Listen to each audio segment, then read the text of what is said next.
হামাসের ২৪টি ব্যাটালিয়নের মধ্যে ২০টিকেই ধ্বংসের দাবি করেছে ইসরায়েল। রাফায় লুকিয়ে থাকা বাকি ৪টি ব্যাটালিয়ন সদস্যদের হত্যাই এখন মূল লক্ষ্য বলে জানিয়েছে প্রধানমন্ত্রী নেতানিয়াহু।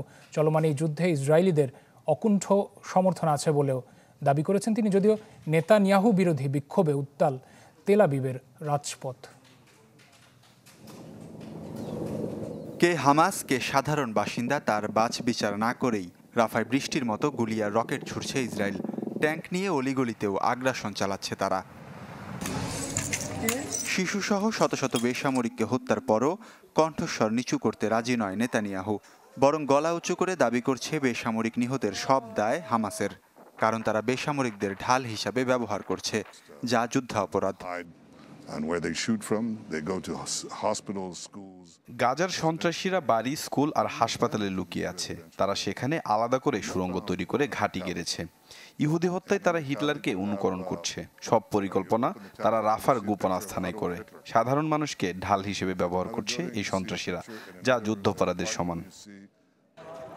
হামাসের অধিকাংশ ব্যাটালিয়নকে ধ্বংসের দাবি করে ইসরায়েলের প্রধানমন্ত্রী বলেন, রাফায় লুকিয়ে থাকা আর কয়েকটি ব্যাটালিয়নকে পরাজিত করলেই গাজা সন্ত্রাসমুক্ত হবে। ২৪টি ব্যাটালিয়নের ২০টিকে আমরা পরাজিত করেছি, বাকিদেরও ধ্বংস করা হবে। নানা উপায়ে যুদ্ধবন্ধের চেষ্টা করছে তারা, যাতে ইসরায়েলি সেনারা চলে গেলে তারা আবার গাজায় আধিপত্য বিস্তার করতে পারে।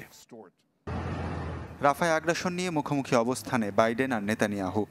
একাই যুদ্ধ চালিয়ে যাওয়ার হুঁশিয়ারি দিয়ে ইসরায়েলের প্রধানমন্ত্রীর দাবি, চলমান যুদ্ধে ইসরায়েলিদের পূর্ণ সমর্থন রয়েছে, যদিও ইসরায়েলের প্রতিদিনই নেতানিয়াহু বিরোধী বিক্ষোভ চালিয়ে যাচ্ছেন সাধারণ মানুষ। ওয়ালিউল্লাহ ফারুক, চ্যানেল 24।